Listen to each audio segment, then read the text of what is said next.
This is the Pitino Show, hosted by Richard Pitino and Paul Fritschner. Welcome into another episode of the Pitino Show. I'm Paul Fritschner, alongside Associate Athletic Director Seth Breitenstein and Assistant Athletic Director Joe Sullivan. We will be joined in just a few minutes by the head coach of the Xavier Musketeers, Richard Pitino. That'll be on the other side of this conversation with Seth and Joe. But to start this show off, obviously a lot has happened in the transfer portal. We will break down the entire roster. We'll get the thoughts on how this roster came together from coach and really get into the nitty-gritty of these players and learning more about them. But for more about how this roster came together from a financial perspective, I thought it would be good to have the two of you on to understand the publicity that Xavier has gotten in the last couple of weeks about elevating their financial level from an NIL perspective and where they were last year compared to where they were this year. And also, in a couple of weeks, June 5th, this is where we're going to start this conversation. June 5th, right here at the Cintas Center, there will be a Meet the Team event. Joe, I'm going to tee this one over to you because you'll be able to talk about it way better than I will here. But it's, to my understanding, free for season ticket holders if you claim your ticket, $25 for those that just want to come and buy a ticket. But an awesome opportunity for fans that are already excited about this team for next year to see these guys in person. Yeah, no, you're exactly right. The genesis of this idea was brought up through conversations that Seth and I have had throughout the past year. We don't get to learn about the team until they show up in November. You know, we're looking at our roster and saying, like, who's this guy from, you know, Wyoming or Montana or Alaska? Like, who are these players? And so what we wanted to do was get ahead of it. We wanted to make sure that our fans, our boosters, our donors who've committed so much money, who've committed so much time, so much energy, love Xavier basketball, to get to know the players sooner. So we set up this summer event. It's Friday, June 5th. Doors open at 5:30. And the whole idea around it is, you know, see our team. We actually, when we initially started talking about it, it's like, hey, we're going to set up a podium. We'll see some highlights. We'll see our players. And then Coach Pitino, he called us into his office. He's like, we want to do some basketball. People want to see some basketball. So the guys are going to be running around. They're going to be doing a little light practice. So we're going to see the guys shoot. We're going to see the guys, you know, do a couple drills. We're going to have you on the mic, which is great, and we'll have Coach on the mic as well, and it'll be great commentary. But this isn't a moneymaker for us. This is a benefit for season ticket holders, for supporters like those who are, I'm sure, are listening. And the whole that premise of getting to know the players, it's tougher now than it ever has been because a lot of these guys, it feels like one-year mercenaries. And so, you know, we want to get our arms around these guys, get them on campus, make them feel comfortable, let them understand the support that they feel from Xavier community, from the Cincinnati community, and we want them to feel that right away. So I think they're getting here around June 1, and then 5 days later, they're meeting, you know, 1,000 or so fans. We're going to have a great autograph session after. We're going to have, you know, free concessions. We're going to have a giveaway at the door.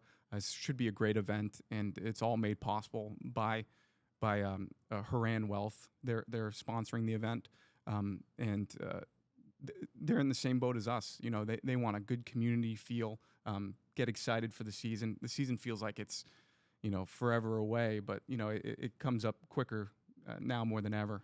So we're very excited. It should be a fun deal, light Friday night in June. Yeah, and Seth, you know, we've seen events like, not exactly like this. I don't think we've ever really seen something quite like this over the summer, but we have in years past. You know, TBT has played an alumni event, and it's given fans an opportunity over the summer to maybe see the TBT team practice with the current team, and you get an idea of those kinds of things. But, you know, for this team to be able to do this at the end of their first week of the summer session, right when they're coming together, they've just gotten to campus.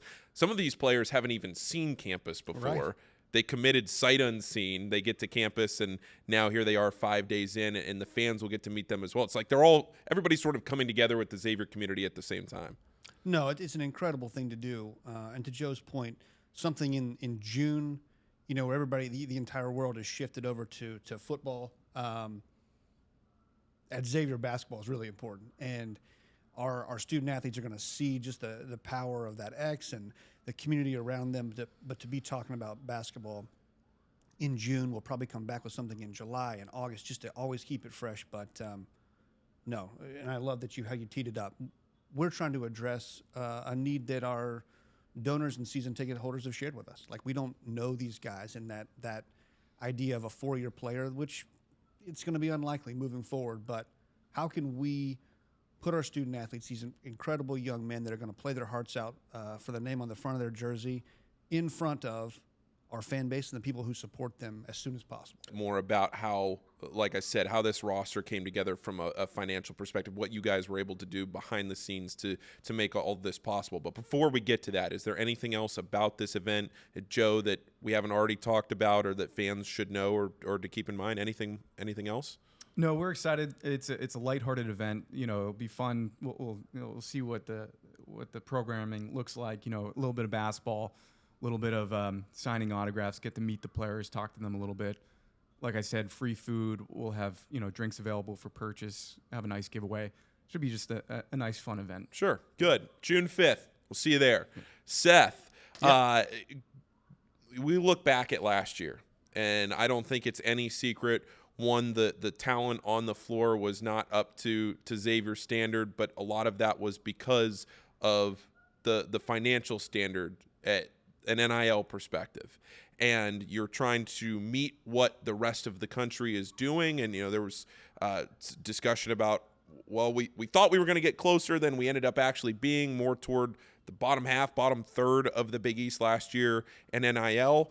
And it's been pretty well documented here over the last couple of weeks that Xavier has taken a massive step forward to be more toward the top half of the Big East, or at least in the top half of the Big East, to be competitive here with NIL. So can you just sort of, from a 10,000-foot view first, walk us through how those conversations happen and how you were able to get to this point? Yeah, absolutely. And let me start out by saying it's a testament to our support system here, right?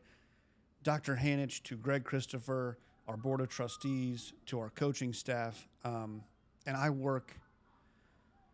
we work with some incredible people here. Everybody on the revenue side is busting their tail to make sure that we meet that standard, Paul. And last year we were in the bottom third, and we were very vocal about that. I think it's important for our fan base to understand, this is a 2 + 2 = 4 equation, and it's pretty simple.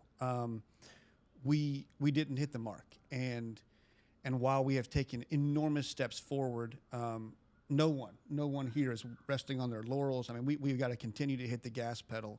We know we have a great basketball culture here, a great coach in place. You give Richard the tools that he needs to build, he's going to go build something special. But to all of our fans, all of those who answered the call, just thank you. 2 very important words. We're never going to stop saying that, but none of this happens without those driving forces. But no, a good step forward. Iron sharpens iron. I love the team that I get to work with every day. Joe and Steven and Alex, they are pushing me forward, and I hope I'm doing the same with them. But going out and having meaningful conversations with people, hey, why are you supporting these young men? And whether we have them on campus for 1 year or 4 years, they're still going to be impacted by Xavier. You're still changing the trajectory of their life. And oh, by the way, basketball is pretty important to this overall university. So happy to play any part in that, humbled to play any part in that. But no, we got to continue hitting the gas pedal. It's interesting reading a lot of articles right now throughout the portal season of understanding where other schools are. And sure, we might not know exact financial figures of where other schools land on NIL, but that this is a very important season. This upcoming season is a very important season for a lot of schools that have pushed a lot of their chips into the middle of the table to say, we're going to do everything we can to compete at a high level this season. And then there's a concern on the back end, and I get asked this question a lot. So Joe, I'm going to just pass the buck over to you here on this question. Sustainability of this entire endeavor with NIL is something that I get asked a lot about, because it's like, okay, you have the donor base, you have what you need this year, but if you win, is it going to drop back down the next year? And I know that's a really tough question to sit here on May 18th and try to answer when we're so far away from the season. But just generally, what are some of those kinds of systems that you try to put in place to say, hey, look, we're building a foundation of NIL for the future? Yeah, I think to your point that success breeds success. You know, when we see a much improved season this year than what we had last year, like you said, that wasn't our standard. That was one of the worst seasons that we had in 40 years. That shouldn't happen again, but that takes all of us. You know, the ownership, you know, we call them fans and donors. It feels like you're owners now, because the investment that you're making, you're getting that in return, and you deserve that. And so I think how we keep this going, we, you know, like Seth said, you know, Dr. Hanich, Greg, Board of Trustees, everyone involved, you know, they're making a commitment to this. And so we're just trying to explain why that commitment is important and what it can drive for the future. We're also doing practical things. We are looking to build an endowment, and that endowment will have, you know, revenue that spins off from it, and we'll be able to fund the roster moving forward. But that takes commitment, a larger commitment than what we've ever seen. And so having those conversations, you know, the coffee meetings, the lunches, the dinners we have, the different events, how we build a rapport with our fan base, how they can see the vision, is really important. And Seth mentioned it. I know this is a basketball podcast. This is Coach Pitino's podcast. But the reason why we are funding for Xavier basketball is because Xavier basketball puts a spotlight on this great university, the great people that we interact with, the great relationships that are built out of this place. So we want to make sure that everyone involved understands that when you're investing in the basketball program, you're also investing in other parts of campus, in the future individuals that may not have the opportunity to go to Xavier without support towards scholarships.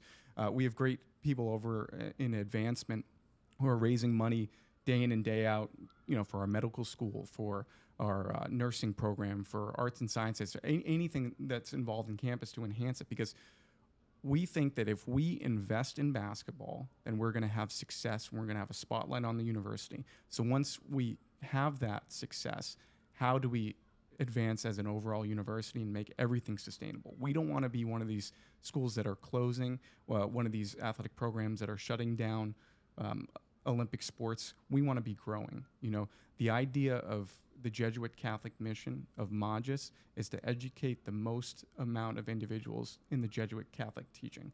And so this gives us that opportunity. Basketball is a marketing tool for us, and who doesn't love going to a game and watching a win and competing and beating teams like UC or Butler or any of these other opponents? Yeah, exactly. So it all comes together. It's all about the holistic approach of Xavier University. And so when people see that success, then hopefully they understand, when I'm investing my hard-earned money, it's going to something that's really good in this world. You know, I talk to people all the time who, you know, they'll give any excuse to try to not give money. But, you know, I think the best excuse they give is, hey, I give to organizations like Cincinnati Children's or St. Jude's or these great organizations. And it's tough to respond to that. But I think the best response is the people that work at those great institutions usually come from a place like Xavier University. So when you're investing in Xavier University, you're investing in the development of those individuals who make a huge impact on not only the Cincinnati community, but the community, you know, nationally. So I think investing in basketball is a key to opening up the rest of Xavier University and putting a bright spotlight on it. And Seth, here, before we finish up this conversation, I'll ask somewhat the same question to you, because, you know, I know you've been here for a while. You've met a lot of these donors over the years that I'm sure have had concerns about NIL. Do I want to give to this? Do I not want to give to this? Is this something I believe in? Seems to me, I'm not in the same rooms you guys are in. I'm not having the same conversations you guys are. I'm hearing it from a lot of different angles at a lot of different schools, that a lot of schools are having some of those issues trying to convince donors to be able to do this. Seems like you guys did that pretty effectively, to your point, Joe, about creating it as a marketing incentive for the school, that donors, at least to me, feel like they have bought in on that this year. Yeah, absolutely. And that's just Xavier. Paul. It is an incredibly special place to work, and I don't think we have hard conversations ever. It's people who, how can I help? Is their opening line? It's like, that doesn't happen everywhere. Is it sustainable? I believe it is. We're going to keep marching down this road. Football rosters are very expensive, relatively speaking. Basketball rosters are very expensive. And I got a C in economics, but it's supply and demand. I mean, there's people out there who want to see this work, who, to Joe's point, understand the power and marketing arm that is an athletic department, as a healthy. What you saw Indiana do in football, what that meant to the entire state of Indiana, much less the university. I mean, that is the brightest spotlight as you can put on an institution of higher learning. And I think at Xavier we have a powerful message. Both of you guys are grads. You go out in the world, and to Joe's point, you're force multipliers. I mean, you light the world on fire, and we need more people in that Xavier X. But basketball is the draw. At the very least, it is the first thing that they see, and I want to be a part of that. And then we get to pull back the curtain a little bit more, and medical school, business school, sports administration degree. All these things that really are special, that make Xavier special. But no donors. No donors are just walking away from it. They want to invest in this place. Last thing I'll ask you guys, are there any programs, or if people want to get involved, what would be the best way for people to get involved here going forward, to maybe capitalize on the excitement of what's happening right now? Yeah, so I think around this time last year, we had about 200 or so people that directly donated to basketball. Now, we have a large donor base, and we have thousands of individuals who donate to Xavier University and make an impact. But specifically to the Men's Basketball Excellence Fund, we had around 200. We're getting close to 750 right now. So we've more than tripled that number. And the gifts come in a number of different sizes. Obviously, large gifts help in a larger way.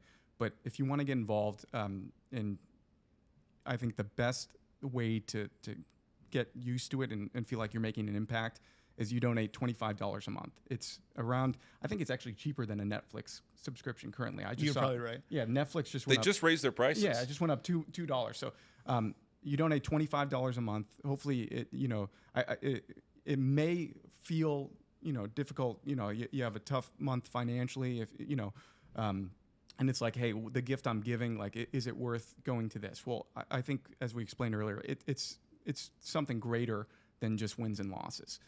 It's a real impact at a place that you love, that hopefully has given you a lot of enjoyment, a lot of great relationships in your life. So, we'll share that link, and I try to share my email and cell phone numbers to a number of different places, and I know we have in the past. So we're very easy to contact.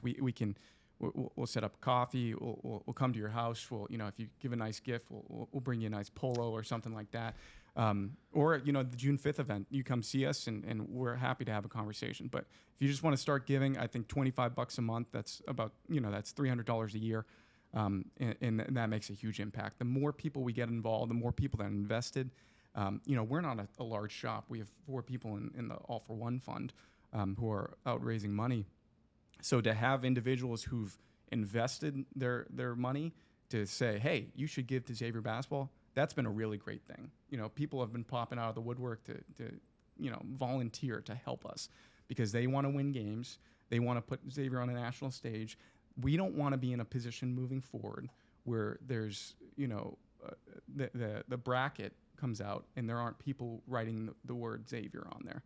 Because the more people are doing that, the more people there are looking up what is Xavier all about, coming on campus, experiencing the great campus tour that we have, coming to games that, our staff in marketing of Brian and Maddie and Mallory and Patrick Lotus and Blake in the ticket office, and Tom Iser and Leslie Fields and Mario Mercuro and all these people in the athletic department, Greg and Haley and Jody, trying to name as many people, Susan, they're all invested in trying to help Xavier because they love Xavier. They could be out doing something else at a different school, but they're investing in the future of Xavier and doing everything they can. So if you can invest a little bit more, it helps those people carry on the torch and make great things for not only Xavier basketball, Xavier athletics, and Xavier University.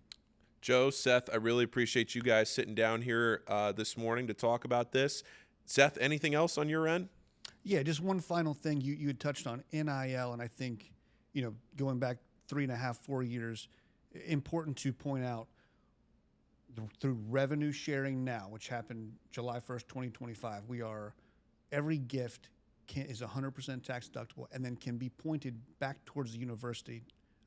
What Joe said earlier, the Basketball Excellence Fund versus NIL from a philanthropic standpoint. And if you're a business owner of small, medium, large size, we can absolutely have an NIL conversation, but important to point out. And you can correct me if anything that I'm about to say is wrong, but it's all wrong. Well, all right. Well, then we'll just cut the segment right there. But I do want to make sure I say this because I think it's really important for fans to understand the difference in the revenue sharing versus the NIL and how that all works. Because I think people hear, there's the $20.5 million cap, which may get raised here down the line at some point. I think it did, or it already did. Yeah, it's like there's an escalator built in each year. Okay, yeah, but whatever that number is, that there's a revenue sharing model and then there's your NIL model. And so let's say a player, and again, correct me if I'm wrong on any of this, but let's say a player was offered a $2 million contract to come play at a football school where they have already spent the vast majority or maybe all of their revenue sharing dollars on their football team.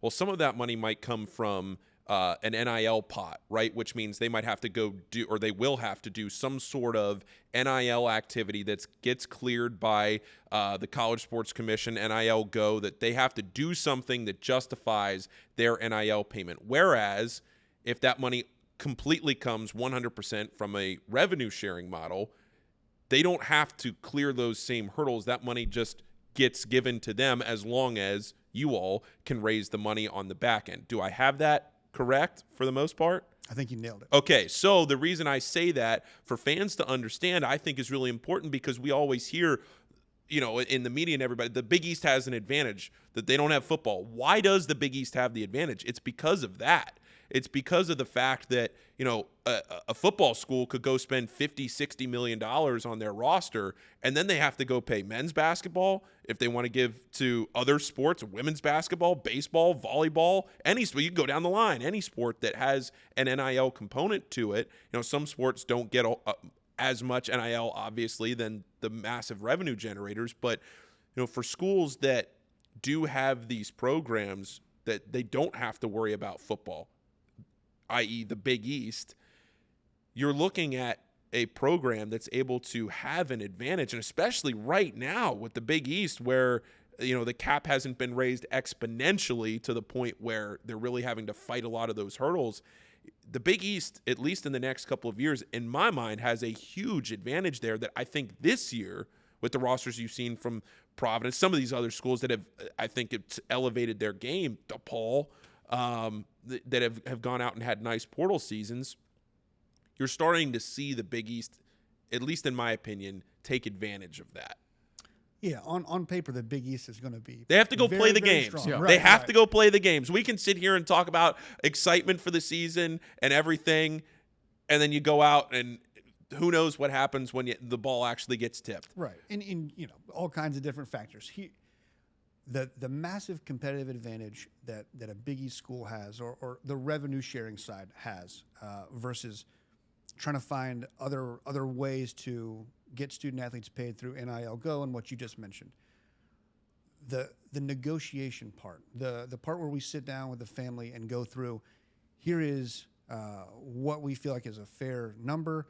You can say yes or no, but there's one source there versus when you sit down at a football playing school and you are having to go through NIL Go, that conversation is, we're going to do this for you revenue share wise. Then, oh, by the way, when you come over here, we're going to get you, this is the total we're going to get you, but you're going to have to do this work on top of being a student athlete and going to class, practice, all that. There are different factors that they have to go through NIL Go too. They have to be passed through NIL. And I don't think it's nothing that you also have to find the brands that want Absolutely. to partner with the players too. There's also that the brand has to feel comfortable enough with the athlete to say, I want to do a deal with you. Exactly. And now all of this, obviously speaking to teams and programs that are doing this above board, everything legally, Sure. and all of those kinds of things that are within the rules. That is how the rules are stated right now, and that's what you're trying to follow. And that's why you look at a program like Xavier that's doing this right now, and to saying, hey, if a player gets a $2 million contract from one school, you hear all these crazy numbers thrown around for some of the top end talent in college basketball. Well, if they get a $2 million contract from a school that has football, and they get another $2 million contract from a Big East school, well, that over at the football school, it might be 1.5 in NIL. If they're lucky, they get $500K or whatever in revenue sharing. Whereas if they get a $2 million contract from a Big East school, they don't have to. It's basically $2 million of guaranteed money as long as that money is raised on the back end. Yep. And that's why, that right there is why the Big East has the advantage. I think that's important for people to understand It's and take advantage of right now while the Big East still has that. Yeah. Everybody, continue to invest. To Joe's point, to your point, I mean, it's a special place, but it is driven by the people. And yeah, I love that you said that. Yeah. We have a competitive advantage. Let's run with it. There we go. All right. Well, Joe, Seth, I appreciate you guys. We'll see you on June 5th. Thanks, Paul. Again, June 5th. Tickets available online.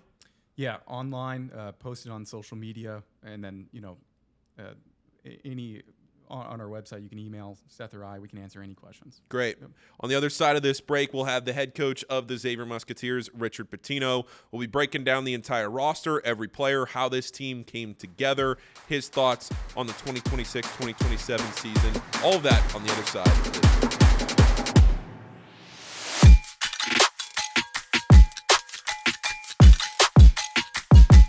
Welcome back to the Pitino Show, and joined now by the head coach of the Xavier Musketeers, Richard Pitino. And Richard, I want to welcome you back on. It's been a little bit since we've caught up. How's everything going? How was the portal? In a little bit of time now before the guys get here to campus to rest and recharge, maybe a little bit?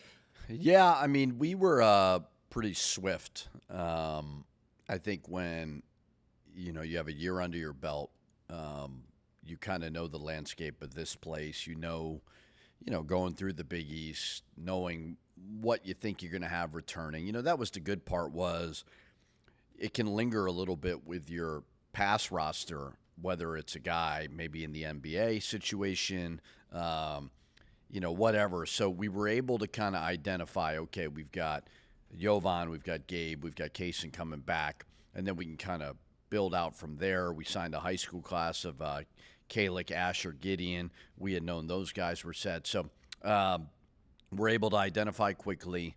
It's complex to, the biggest thing you have to do is figure out the market. And, I think we somewhat had a better feel for that this time around.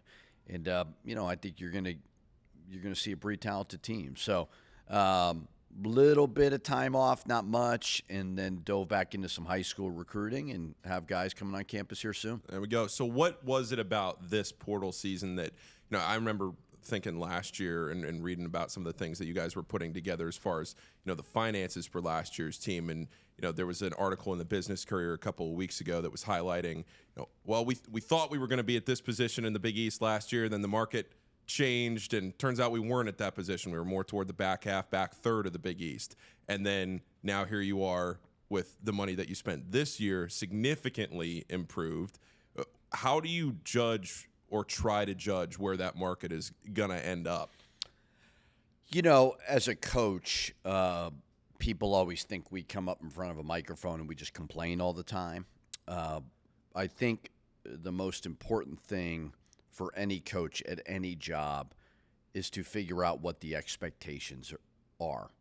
That's not necessarily with the fans. It's not that I don't like fans, but it starts at the top, and it's your president, Dr. Hanich, who's been phenomenal, down to your AD, board of trustees, etc., to figure out what is it that you want from Xavier basketball. And going into last year, quite frankly, you said back half. I mean, we were bottom third. And that's not where Xavier needs to be. Why that was, I can't really speak for. But all I really tried to do in the best way possible is explain to my bosses of what I think the cost of doing business is. I think people sometimes see what you spend and they're like, wow, you really elevated it. No, like this is just what gets you in the door. This is the cost of winning right now. Every coach wants more, but you also want to be fair to your university, your boosters, and all those people. So I think we're in a significantly better position now than when I first took the job. There could be reasons that I don't know about why that was. I don't really know, but I feel much more confident that we're more competitive. Are we going to be the first in the Big East in spending? No. But that's okay. I mean, we're a small school. Like, there are certain advantages that those schools may have. But my biggest thing is, like, Xavier should always be top 5 in everything as it pertains to the Big East. So it's a moving target. It's not easy to figure out what the competitive number is because it's a game of liar's poker. But I'm much more excited about the commitment level and what Dr. Hanich has done for us moving into this year, and I think you're going to see that. And we're going to talk about these players individually now that they've all signed. You're allowed to comment on them.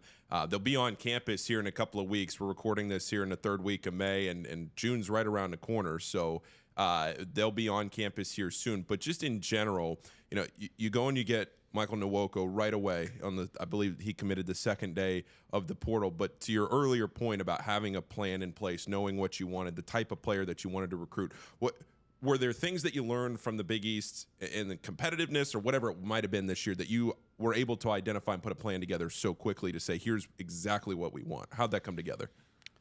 We had a plan before, but we just didn't have the resources quite to implement the plan that we wanted. Sure.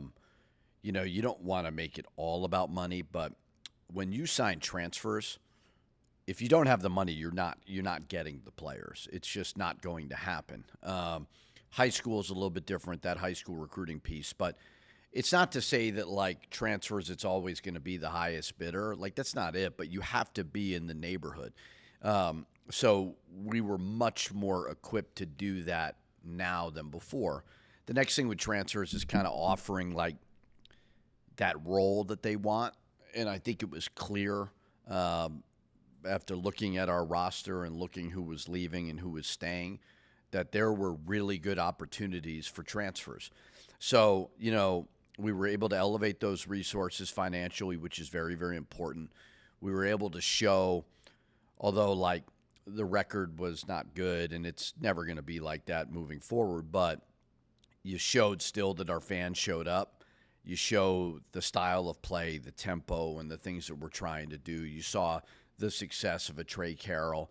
And it was just, it's never easy, but it was just clearer of what we could offer to kids and what we were looking for moving forward. So, I think the class of the Big East is UConn and St. John's. St. John's has won it back-to-back years. UConn's obviously had that success in the NCAA tournament. And we want to beat them. In order to do that, it takes a lot, and I think we're moving closer to that. So one other piece of news before we get to the roster: add a new assistant coach here. Dante Jackson goes down to South Florida, so you have to go and get somebody from your dad's staff to join the coaching staff here at Xavier. So just tell us a little bit about Coach Greg. Yeah, Greg was on my radar in New Mexico.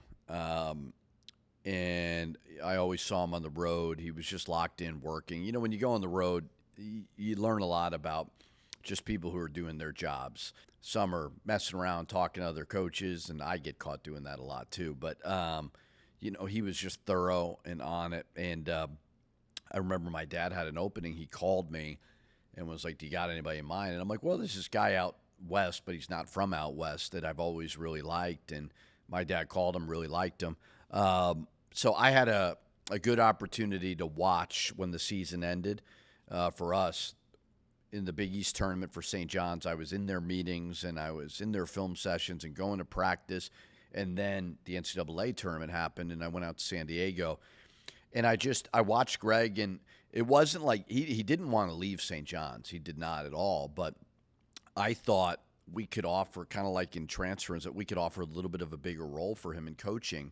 His wife's from Cincinnati. That helps, Northern Kentucky. And, what I loved about Greg was he didn't want to leave. He wanted to be loyal to my dad. That's hard to find in today's world. Assistant coaches are very transient in nature, much like the players are. But you saw a guy who kind of had an old school perspective of this thing, like, his dad gave me an opportunity. I don't want to leave him. My dad was totally cool with it. He thought it'd be good for his growth as well. So it's been great.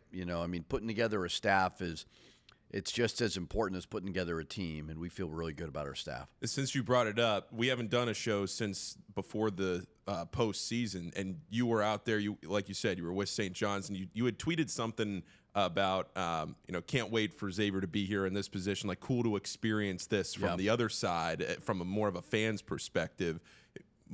Did you have any other takeaways, or like what? What was that? Besides my liver being damaged from all the hotel lobby bars. But no, honestly, it was really cool to see because, when you're on the other side of it, you're preparing for games. We were lucky the last 2 years at New Mexico to be in the tournament. But then to see what it does for, and obviously Xavier's been in the NCAA tournament. It's not like they haven't. But as we're trying to kind of band everybody together to get the resources to be competitive and to show people that who may not like NIL of what it can do for Xavier, right? And I'm seeing it with St. John's. You're in the lobby. You're the president of St. John's I've known since college. He was at Providence College, but just talking to him or the AD, who's a friend of mine, that like what this is doing for the school, because Xavier wants to grow. And stay within what we're all about, obviously. But, man, it's just the experiences that you get, seeing the alumni coming back, traveling on the road, seeing the former players, all those things. That is what it's about. So you may not like NIL. I totally get that. But that investment, the marketing, the advertising for the school, it can only help. But given the amount of money that you were able to spend this year in the portal here at Xavier, I think there has to have been a mindset shift with the donor base that, hey, maybe you don't like it, but you can view it as a marketing expense. You can view this as an investment in the school. When I got here, in the nicest way possible, I tried to explain to everybody this is not in alignment with what you want. I've heard from many, many boosters, many high administrators on the high level of this saying, we want to go to a Final Four. And I said, well, no, you don't. What you're telling me is not in alignment with what we're doing right now.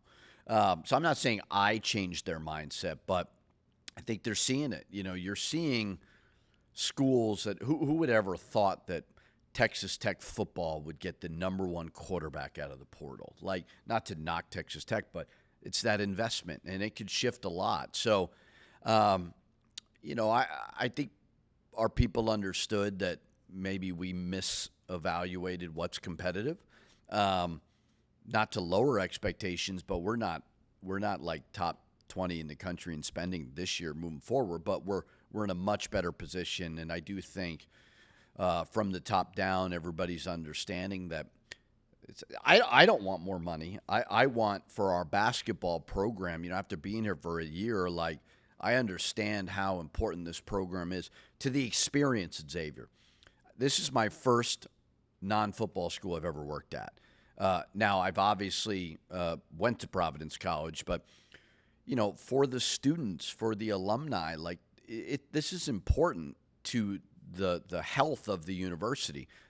So just like the medical school, putting money into that to grow the university, this is no different. And they're going to see a return on that investment. It's going to be a lot of fun. Schedule, too. Right now you have Iowa at home. I think a couple of the bye games have already been released. Cincinnati will be the road game. Still trying to put together the MTE. Yeah. Any are you looking for one more high major game maybe? Or my goal is 5. Okay. I'd love to shore up this MTE, but it's getting more complex. It's like the transfer portal, just because nobody knows what team they have, so they really want to wait to solidify their team, how much money they're going to spend, then do scheduling. And for us, it's like I want to play somebody that's kind of within our budget, I don't want to play a team that's spending twice what we're spending. So figuring that piece out, but everybody's kind of starting to lock in on the recruiting or the scheduling piece. But yeah, I think 5 high major games would be good to go along with the Big East. I think the Big East is gonna, be more competitive in the middle to bottom because I think people are spending more money, and I think they're seeing it. So we'll have 20 high major games to go along with most likely 5. I mean, that's 25. That's a lot of games. Yeah. Yeah, and to your point about the Big East, too, you look at some of these other schools, you talk about investment, right? Providence has at least on paper, you have to go and play the games, but at least you look at the guys that some of these teams are getting. You look at Providence, they've certainly invested this year. UConn looks to be bringing some back. St. John's still working in the portal right now. DePaul's had a nice portal. I mean, you go down the list of teams in the Big East that have had nice portal seasons. Marquette. It seems like the Big East this year collectively is trying to really take a step forward from where they were last year. Yeah, it's interesting because it used to always be Power 5. And then when football started controlling everything, now they don't even want to acknowledge conferences without football. So I think the Big East has an opportunity right now. You've got Val Ackerman's retiring. Whoever we do hire, they need to look at this thing like SEC football. This needs to be 24/7 basketball around the clock. Because all of these 11 schools, UConn's got football, and some have that smaller football, but it's all about basketball. We've got a great opportunity. It's all about TV money. We understand that. But I think that, you're seeing schools that understand, like, we can move up the line. It used to be maybe a school would be hindered by it's a small private Catholic school. Well, you can overcome that.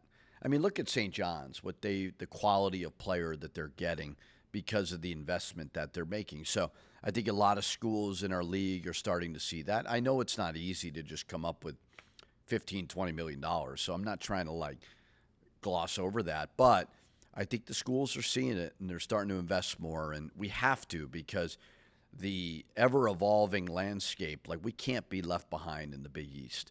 And the way to do that is to invest. Let's get into the players now. We'll start with Mike Nwoko, who was the first commitment out of the portal. It was the starting center at LSU this past season. Has bounced around a couple of schools and now ends up here at Xavier. So what did you like about him, and what were you able to identify with him so quickly out of the portal to get him here? Well, you start watching film on – it's crazy the way this works because agents – reach out. They have their roster. I mean, they'll send you, I got 20 kids. And so you start to evaluate a little bit of players that, we knew we needed a starting center. That was pretty obvious. And I loved Mike's efficiency. He can make free throws as a big guy. That's very important. He can catch the ball on a short roll on a ball screen. He can finish at the rim. Jovan actually is very close with them, so the character piece, And they have the same trainer, right? Yeah. And they're from the same area. And so, Jovan, from a character standpoint, he's one of those, if you're friends with Jovan, then you're friends with me type thing. So, yeah, we acted quickly on it. I think he liked the idea of being back kind of in the Big East. He had tried the SEC and the ACC, and we need him to make an impact, a big impact. The biggest thing is he's got to play more minutes. Whether it's foul trouble, whether it's fatigue, he's got to be on the court more than 20 minutes a game. Yeah, he was at a little under 22 minutes a game this year at LSU. And so where would you like to see him this year? I mean, we'll see. To put up the numbers that he did at 21 minutes per game just shows you that he's very effective. So is it fatigue? Is it foul trouble? I don't know. That's the thing about these transfers. You can kind of think but you don't really know until they get here. So, conditioning is obviously very important to us because of the way that we play. So, certainly he needs to play more than the 21 minutes. But, you can't rely on a big guy to play 35 minutes either. But, Yeah. so we'll see. Taking a step back on this, how many of these transfers are committing without ever actually coming to campus? Some do. Yeah, I mean, you're seeing it's more prevalent. The guys that have made multiple stops, I committed to Xavier without seeing it. Yeah. So they understand the business side of it. Yeah. They want to know their role. Everybody's got good facilities. Everybody's got good fan bases. They want to know the financial piece. But, yeah, I think you're seeing it's more and more common. They'll be like, okay, I'll sign, and then I'll come visit after. And visits never go bad. They don't ever go poorly. So, yeah, he was one that visited, decided, and felt good about everything. Chance Westry. So you have your anchor in the middle there with Michael Nwoko. Then you go to Chance Westry in the backcourt, point guard from UAB. And he's somebody that you hope, a good facilitator, good playmaker. But what do you like out of Chance Westry? Really good size. He's probably 6'5", long arms, elite passer in a ball screen, in a middle ball screen, as good as anybody in the country. Great at finishing at the rim. Really, really cerebral. It's just a health thing with him, honestly. And last year was his first year where he played every game and had no issues, and he was phenomenal. So I think he's an impact guy. I think he really understands the game, and he's that quarterback that you're looking for. So you can correct me if I'm wrong on any of this, because I put this spreadsheet together and you try and figure out how many years some of these guys have left, and it's like, geez. well, he had a red shirt year here somewhere. You're going to get a waiver here, whatever it might be.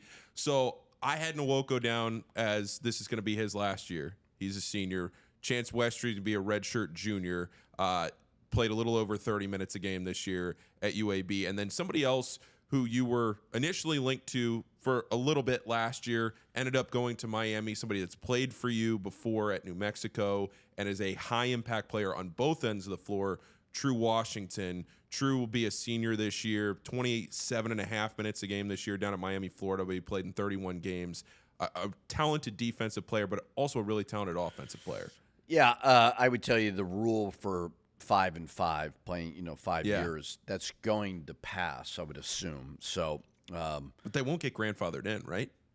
Not like Phillips' year, correct? But those kids will, sure. Yeah. And that affects kind of our mindset on high school recruiting. You're going to see a lot of kids that are under recruited high school wise this year because everybody's saving their money for the guys that are on their roster. So, True, recruited him out of high school. He had 2 really good years for us, went to back-to-back NCAA tournaments, won back-to-back championships, and he was a huge part of it. We're excited to get him back. He did at Miami what he did for us. He's very, very consistent. I think people underrate his offensive ability because he is an elite defender, but he's a really good offensive player as well. Yeah, down the list, Ruben Dominguez, another SEC starter out of Texas A&M, played in 34 games this year for the Aggies, a little over 23 minutes a game, but 6'6", 213. He is a sharpshooter. Anything, with Ruben that you feel like, you talk about the three-point shooting, but maybe what's something that you're expecting out of him that's not just a shooting? Well, I think there's more to him than just shooting. We watched a lot of his film from when he played overseas. The thing about Texas A&M is they play a unique style.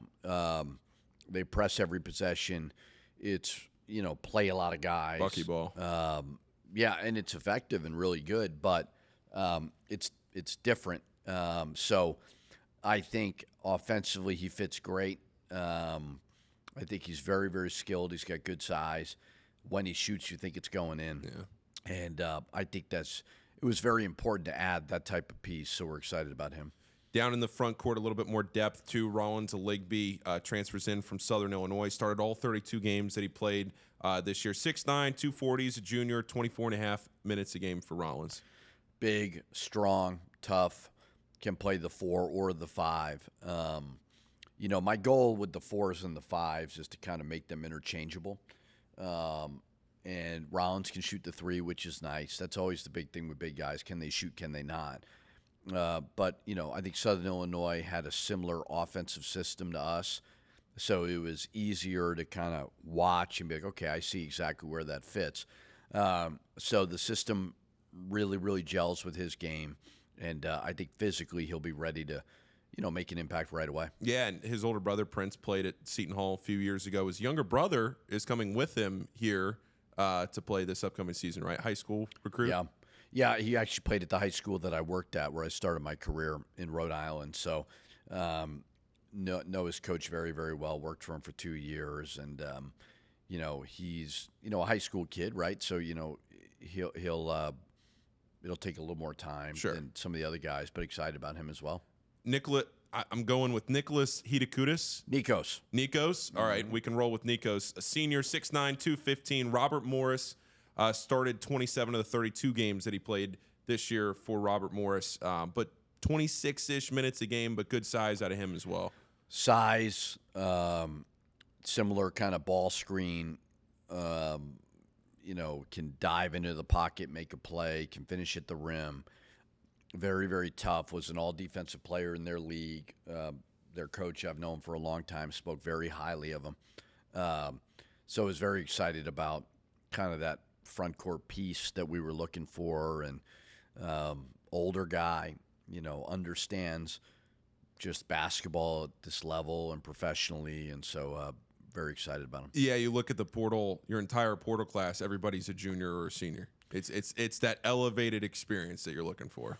Yeah. I think in order to battle with the big boys, UConn, I just remember playing UConn and St. John's and just the physicality. Like, we're asking our guys to go against Terrace Reed, Zuby, and I'm like, man, we got to get older. We got to get tougher. We got to get more physical, and those guys will help. And then the other transfer we haven't talked about, Braden Applehans, is somebody who's played for you at New Mexico. He transferred to Drake. He played 27 games this year, a little over 13 and a half minutes, had a role at Drake, but somebody that has been in your system for a while, you're familiar with. Yeah, I mean, one of the most rewarding things in this transient nature is when guys like True and guys like Braden want to come back to you.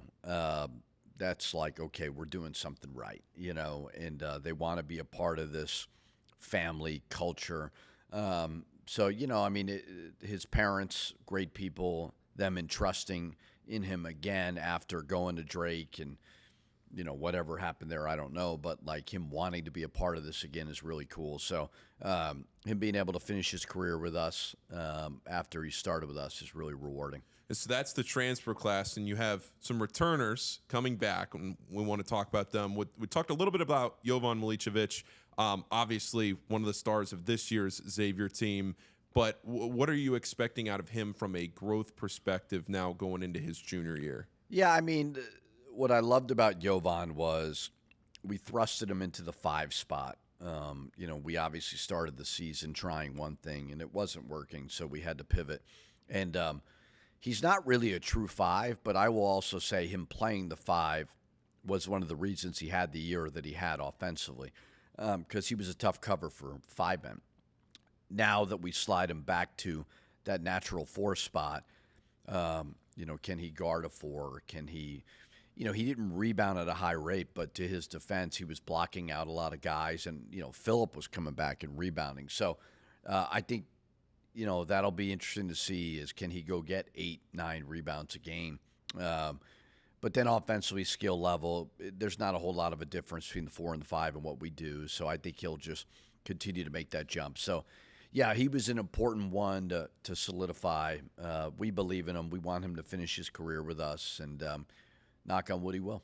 But allowing him to slide over and play that 4 to kind of complement what Nwoko is doing, that has to make him probably feel a little bit better about maybe a more natural position. Yeah, and he's not dealing with the wear and tear of, beating up on Terrace Reed and Zuby and those guys. So I think that'll free him up a little bit. And, he's kind of that trail spot for us that really starts a lot of the actions, and he's got the skill level and the IQ to be able to do it. Then Gabe Pizzato tore his meniscus in this past offseason. Last summer, never got a chance to see him play. Cleared to play, he's practicing now, and I think there are a lot of fans that are excited to see what the potential is. What was that unknown that this team was missing this past season that now you're hoping he brings to this upcoming year? Yeah, I mean, you never really know in the summertime, but last summer we were very excited about him. We put together that team. Again, the first thing that we did was who could we afford? So it wasn't like, I was intentionally getting younger guys, but the older guys were more expensive and so on. But we did feel like, okay, can we get some of these younger guys, get them in the program, retain them, and then supplement them as we build the program?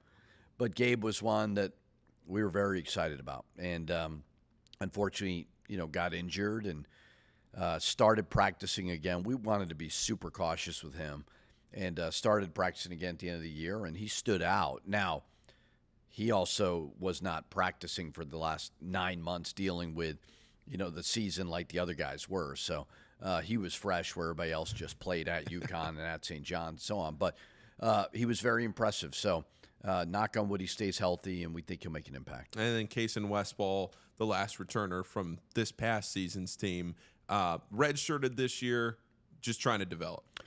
Big. He's probably 7'1", can catch, can finish around the rim.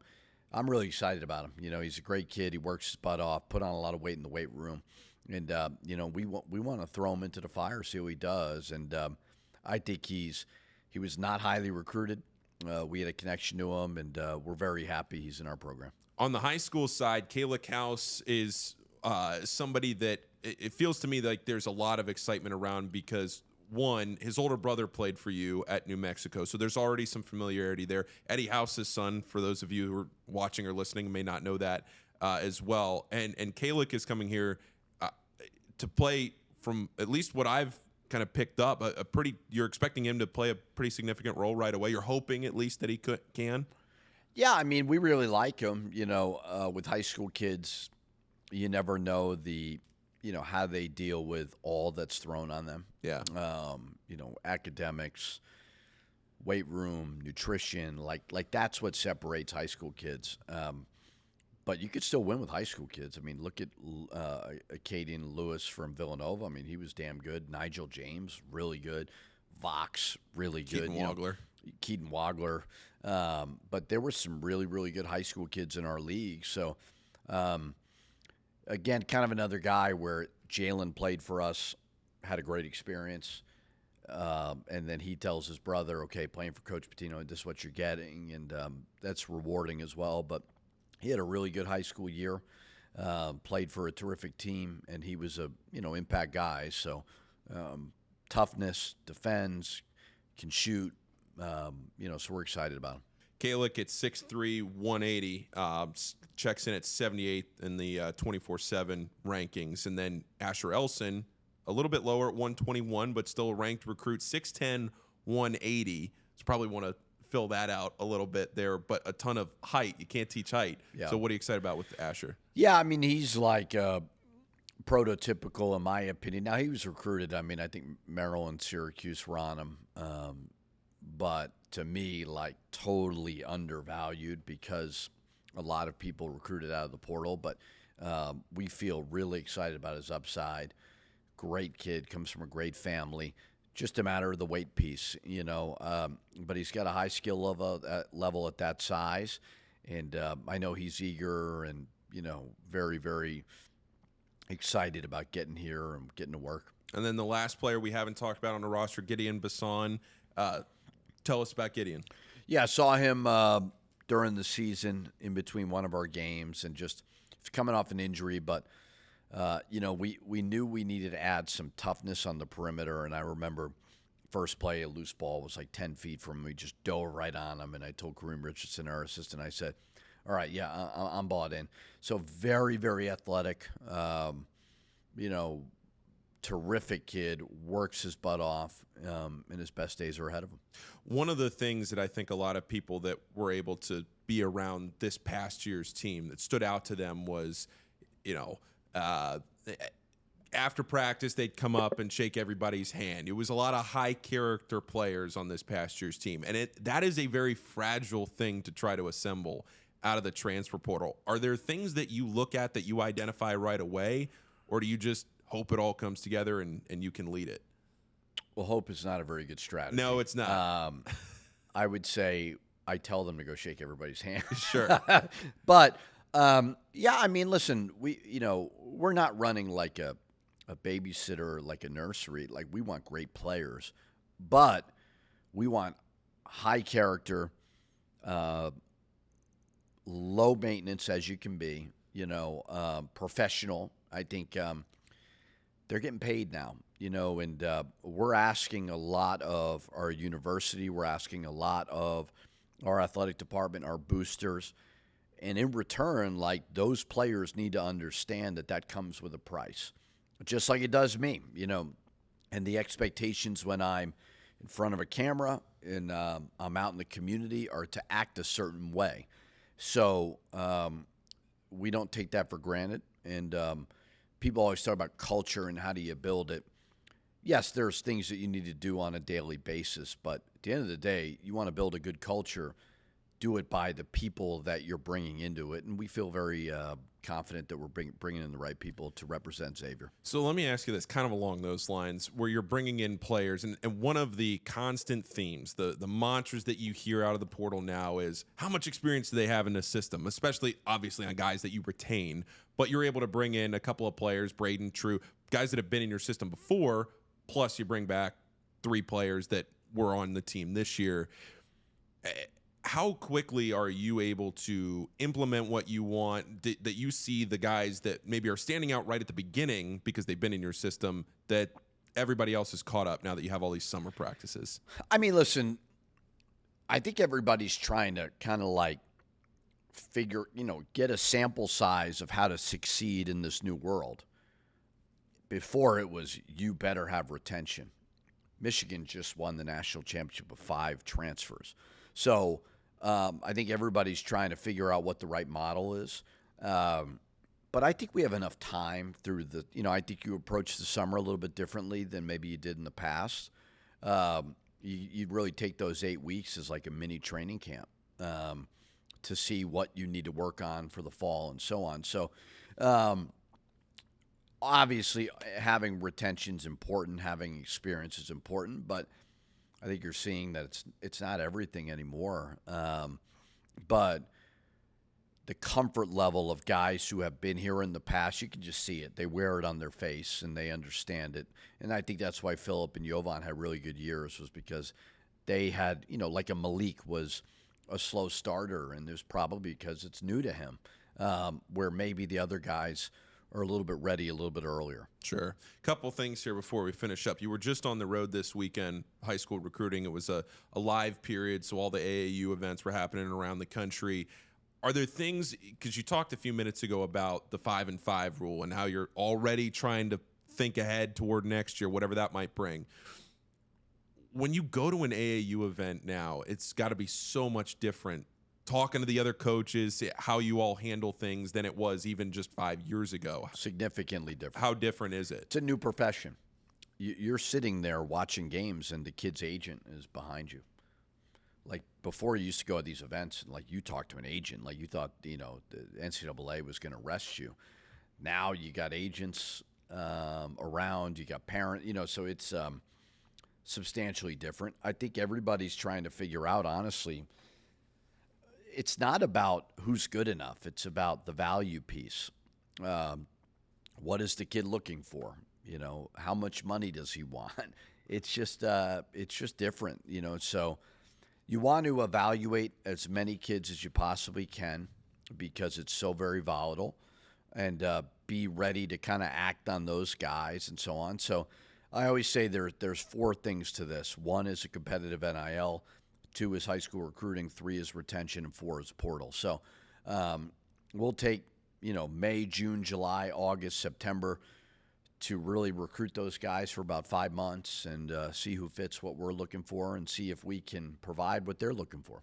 In a world where everybody wants to be an agent now and everybody wants to get a piece of the pie because there are so many players available, how do you kind of decipher, all right, we can work with this agency or this agent? I don't, maybe that's putting you on the spot, but I mean, listen, they have a job to do.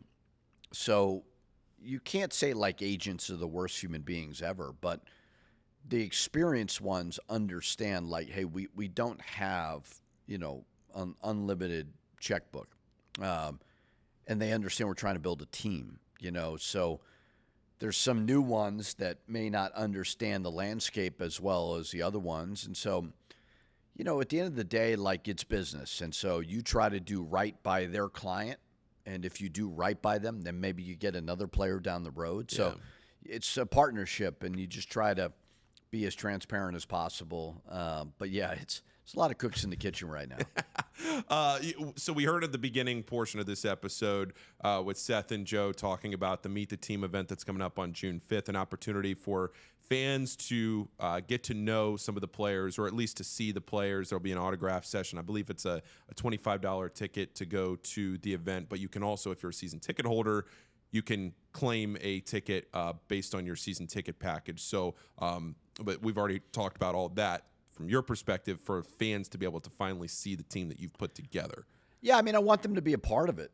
I want them to take ownership of the team, because a lot of them are. I mean, it's like the Green Bay Packers, I mean, a lot of fans are giving us money that's contributing to putting together a roster. So we want to be, open with them. We want them to be a part of it. We want them to, over the summer is always different, traveling and so on, but like come over and get to know these guys, because I think the gripe that you hear from a lot of fans these days is we don't get to know the players because they're 1 year, they move on or whatever. Doesn't mean they're bad people, so we want them to be able to get a good feel for them so that they are comfortable and they do know them and they feel that connection by November when we start. Sure. How's the golf game? Horrible. Yeah. No. I mean, I haven't really played a lot of golf. I didn't play a lot in New Mexico at all because it was hot in the summer. And so I'm still kind of like not really. There's some nice courses around here, though, Coach. Very nice. Yeah.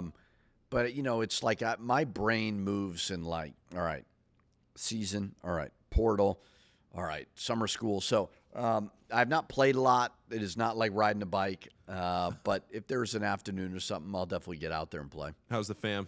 Great. Yeah, I mean, we love Cincinnati. I mean, I've lived in a lot of places, and I think I tweeted it the other day, but I really believe this. Like, I've loved all the places I've lived. Everything's a little bit different.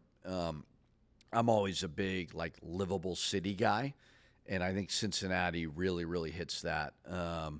My last 3 homes have all been very different and unique. Albuquerque was awesome, but I felt so removed from what I know.